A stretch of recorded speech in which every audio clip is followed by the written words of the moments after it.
State में infrastructure को मजबूत करने के लिए कई बड़े कदम उठाए गए हैं। डेडिकेटेड फ्रेट कॉरिडोर, देश भर में वाटरवेज का विस्तार, high speed rail corridor, tier 2 और टियर 3 शहरों के विकास पर विशेष ध्यान और शहरों को मजबूत आर्थिक आधार देने के लिए म्युनिसिपल बॉन्ड्स को बढ़ावा, ये सारे कदम विकसित भारत की यात्रा की गति को और तेज करेंगे।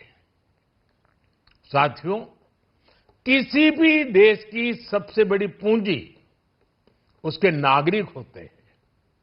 बीते वर्षों में हमारी सरकार ने देश के नागरिकों के सामर्थ्य को बढ़ाने पर अभूतपूर्व निवेश किया है।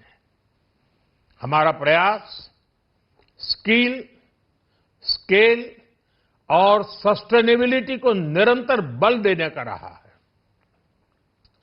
जैसा कि आज पार्लियामेंट में निर्मला जी ने कहा है, यह युवा शक्ति बजट है। उसमें युवा की सोच भी है, युवा के सपने भी हैं, युवा का संकल्प भी है और साथ साथ युवा की गति भी है। बजट में जो प्रावधान किए गए हैं, उससे अलग अलग सेक्टर्स में लीडर्स, इनोवेटर्स और क्रिएटर्स तैयार होंगे।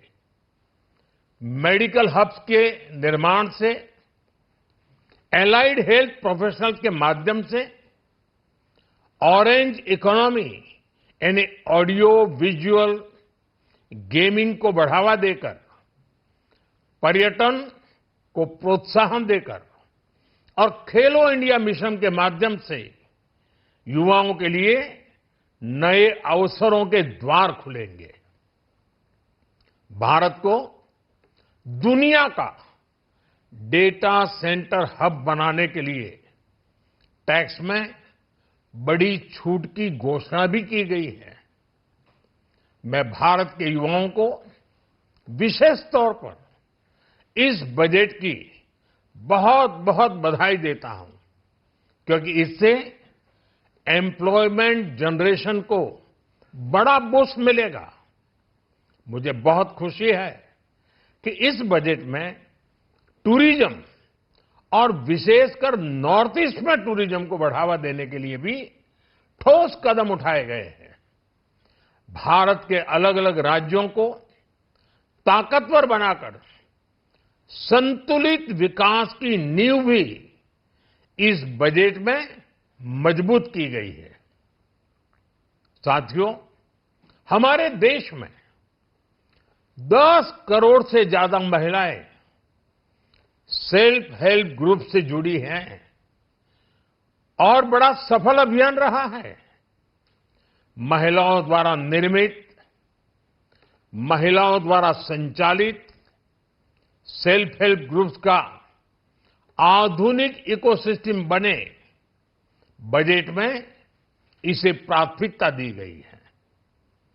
कोशिश यही है कि हर घर लक्ष्मी जी पधारे।